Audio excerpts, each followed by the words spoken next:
What is the difference between a mathematician and an engineer? I promise this has to do with FNAF eventually.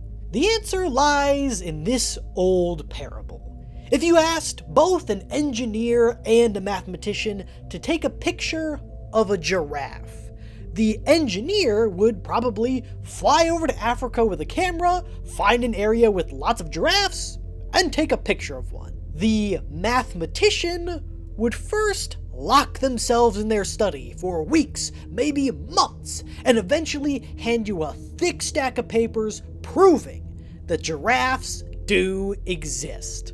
Ha ha ha! Look at how silly those mathematicians are, doing all that work to prove something when they could have just gone out and used their eyeballs. Unless, of course, the task was slightly different. What if, instead of a giraffe, they were asked to take a picture of a living Tyrannosaurus Rex? This time, the engineer would be wandering the earth with their camera for all time, searching and searching and searching, all while the mathematician sits at home, having already proved the task impossible. Ever since the game first came out 11 years ago, collective days, maybe decades of human existence have been spent trying to solve FNAF. And as an engineer myself, I respect the hustle. But today, I will not be solving FNAF. Instead, I will walk the path of the mathematician and prove that Five Nights at Freddy's cannot be solved. Richard, hit that intro.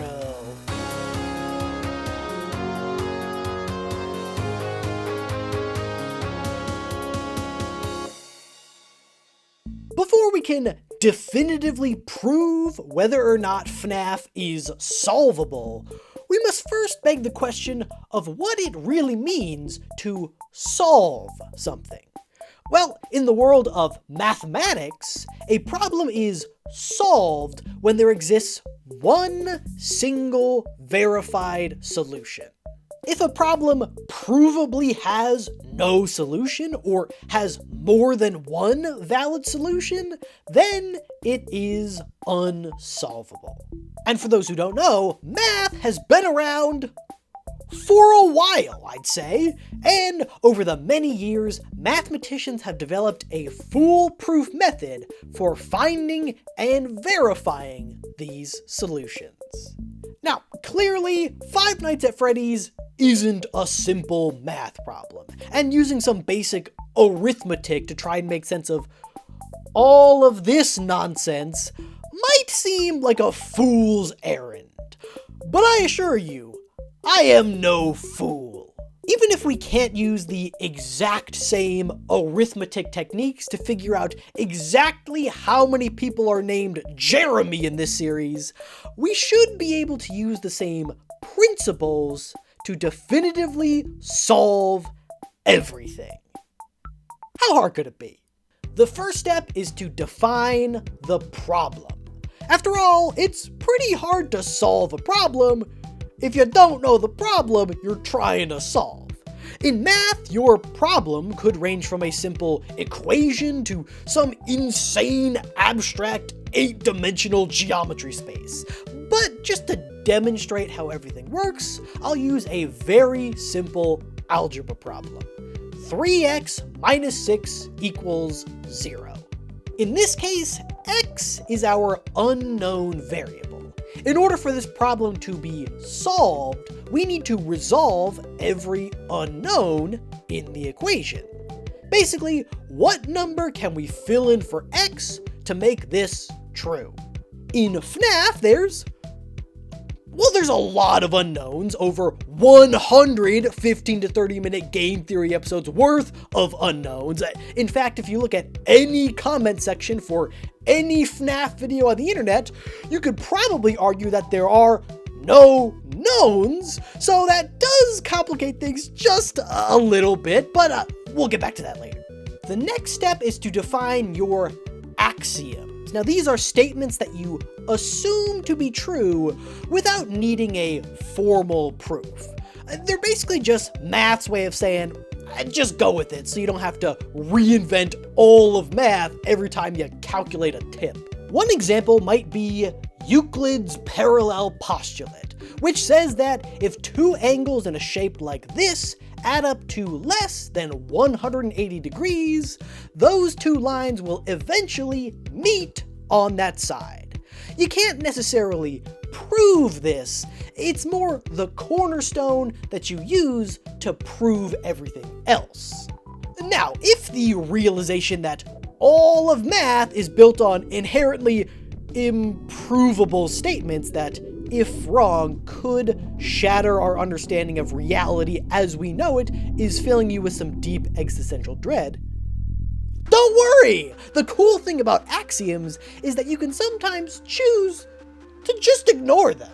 You can assume that the parallel postulate is true and solve problems in the good old Euclidean geometry that you're probably familiar with, or you could put on your punk rock glasses, chuck that postulate out the window, and join Einstein in the world of non-Euclidean geometry.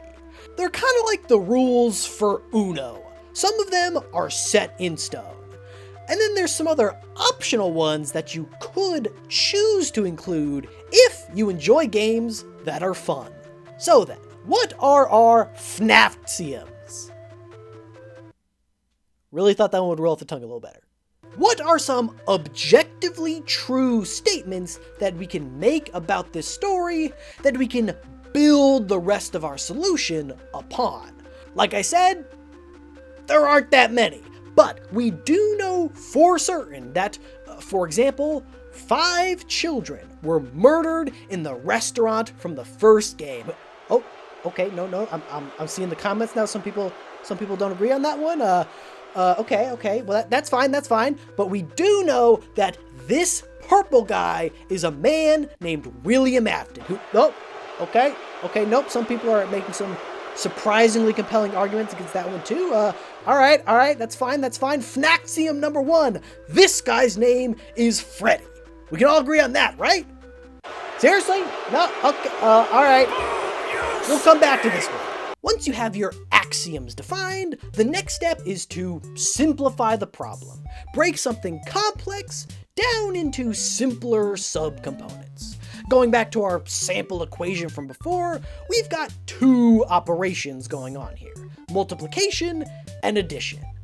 But we can simplify it by subtracting 6 from both sides, something we know we can do based on our axioms. Now we have a much simpler equation with only 1 operation. So, how do we simplify FNAF? Well, maybe instead of trying to completely solve every little detail and name and strange minigame, we can focus on solving just one part. Like, say, the timeline. Which game happens when? Should be simple enough. After that, you can attempt to construct a proof by, well, actually solving the problem. It's finally time to figure out what X could be, such that when you multiply it by 3, you get 6. An easy way to do this is by solving the problem backwards. In math, the opposite of multiplication is division. So if we just divide 6 by 3, we can find that X must be equal to 2. 3 times 2 equals 6. So let's propose a simple timeline for the first 5 mainline FNAF games. First comes FNAF 4, where we see William's son get killed by an animatronic. This inspires William to start experimenting with ghost magic, leading to the Funtime animatronics from Sister Location.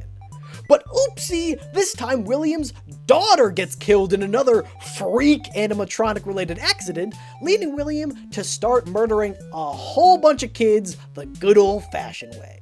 Years later, his oldest son discovers all of his father's dastardly deeds, and FNAF 1, 2, and 3 show him traveling around to all the different haunted pizzerias to make amends, ending with him burning his dad alive. who's also a rabbit now, I guess. Yes, I know, a lot of you are fuming about how wrong this is. Hold your comments for a second, I'm proving a point here. Once you have a solution, the last step is to verify your solution by checking for any contradictions. If we plug 2 in for x in our original equation, we can confirm that 2 times 3 minus 6 does indeed equal 0. No contradictions here. So, are there any contradictions in this FNAF timeline?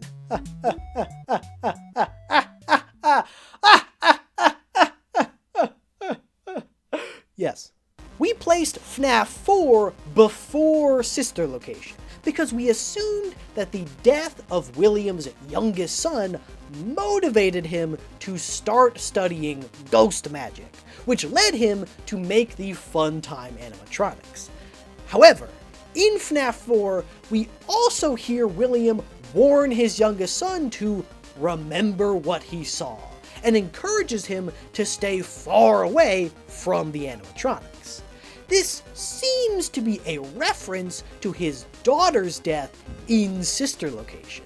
William is warning his son to stay away because one of these animatronics already killed one of his kids. So that would put Sister Location before FNAF 4. But if that's the case, then it would mean that William started building animatronics to study ghost magic before any of his kids had died, which wouldn't make any sense. He would have no motivation to do so. So Sister Location cannot come before FNAF 4, but FNAF 4 also can't come before Sister Location. We have ourselves a contradiction. Now, one contradiction doesn't mean a problem is definitively unsolvable. Perhaps one of our FNAXioms is incorrect, perhaps there's an additional variable that we haven't yet accounted for, but again, I promise we will come back to that. And now it's time, to come back to that. Right, so admittedly, this little exercise wasn't as helpful as I thought. Using this process to solve a simple algebra problem with one variable is pretty easy.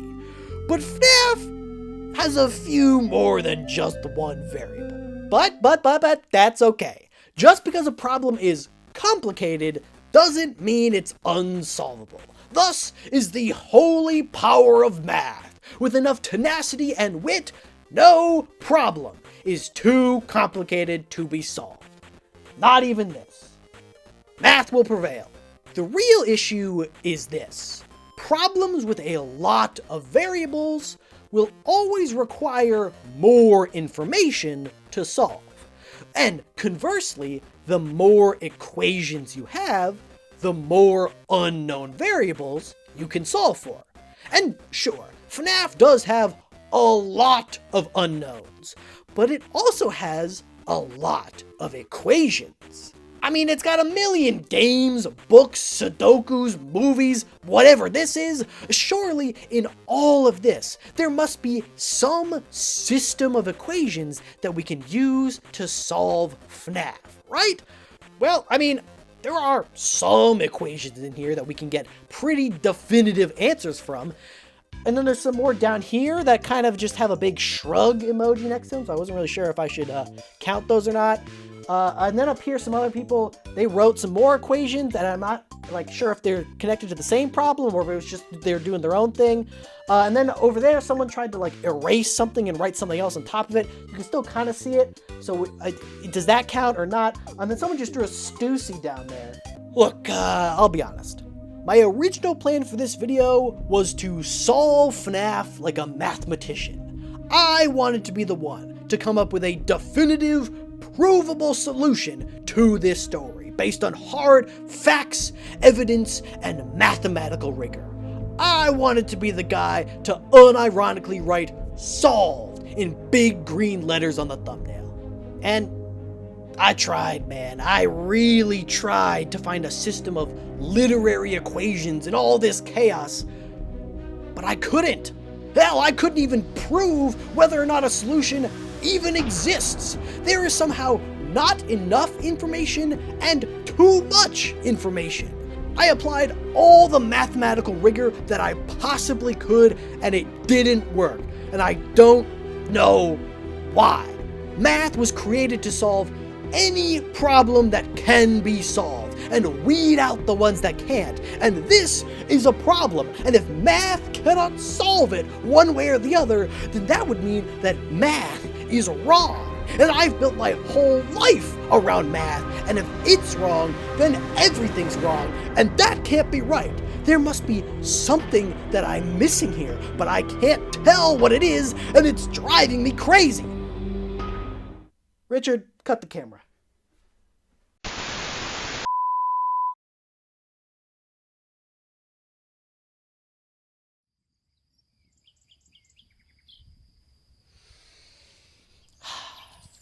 Well, folks, I've taken some time to reevaluate my process, and after a mild existential crisis, my assistant Richard pointed something out to me that I had not considered before. FNAF is not a system of rigid equations. It is a story. It is a piece of human expression. Of course, it could not be solved with mathematical logic. It's art. In order to find deeper meaning, you must engage with it on a personal and emotional level. That is the only path to true understanding. And I told him, Richard, that is the dumbest thing I've ever heard. Can't be solved with math. Don't be stupid. That's stupid. But while he was flapping his gums, I did realize my true mistake. See, I made a slight error when going through this process for Five Nights at Freddy's. Now, the issue didn't lie in some contradiction or proposed solution or even a faulty FNAF. No, the problem lay in the problem itself. I attempted to solve the story of Five Nights at Freddy's by defining it as a system of equations with unknown variables. But I see now the error of my ways. I was still walking the path of the engineer. Five Nights at Freddy's is not a system of equations. And it's also not a story. See, a story is a sequence of events. It needs to have some sort of narrative progression, and it needs to have continuity. Otherwise, it would just be a series of disjointed ideas. Take something like Star Wars. These movies and shows are all happening in the same continuous world. Events from one can ripple into another. But all the older comics and games don't take place in that same world. Even if they feature the same characters and locations, they don't take place in the same continuity. They don't count towards the larger story. This is often referred to as the canon of a story. Now, FNAF has always been a bit muddled in this regard. Sure, in the beginning, it was a simple sequence of games that all took place in the same world. But now we have novels, movies, books based on games, games based on books, and it's never super clear what counts and what doesn't. Does Fazgoo really exist in the same world as FNAF 2? Can we use details from the books to make inferences about the games? And if so, how can we tell which details we can use? This makes it very hard to make confident statements about this story because it has no clear continuity anymore. Modern FNAF is no longer a single story. Structurally, it's much more similar to a mythology. Picture, if you will, an alternate universe where instead of games, a young Matthew Patrick started Greek Theory, a channel all about unraveling the mysteries of the Greek gods and really good salads. And say he wanted to create a definitive timeline for all of Greek mythology. Well, it would start off pretty easy. You got your titans, your gods, your demigods. But as he dug deeper, he would start to come across some strange contradictions. In one story, Aphrodite is said to be the daughter of Zeus and Dione, but in another, she's said to have been born of the sea foam, and before you know it, you'd start seeing thumbnails that look like this. These contradictions arise because Greek mythology is not a single story written by a single person. It is a constantly evolving world where different authors give their own interpretation of its cast of characters, without much regard for what anyone else is writing. There is no single continuity, and your interpretation will vary depending on which stories you choose to look at. Sure, FNAF started out as the passion project of a single man with a single vision who was maybe just winging it the whole time, but nowadays there are dozens of people all working and contributing to this world, and they will all naturally have their own interpretations and intentions for the stories they tell. Some authors might want to try to clarify or explore misunderstood details from the games, and others might want to go completely off the rails and write something about a magical cloning goop. Sure, Scott might have his hand in all of them, but even he's admitted in interviews that there have been cases where he didn't explain things properly to his collaborators or forgot certain details of his own story. Y'all remember that one box? Turns out the only thing in there was Schrodinger's cat, because not even Scott remembers what it was supposed to be. These different mediums are like Euclid's parallel postulate. You can choose to take every bit of FNAF media as completely canon, or you can choose to look at only the games.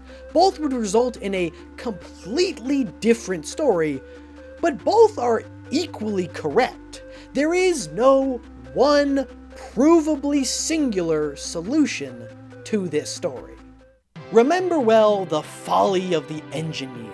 This whole time, we've been trying to find a solution to the story of FNAF, when we should be asking if the story even existed in the first place. So, there you have it.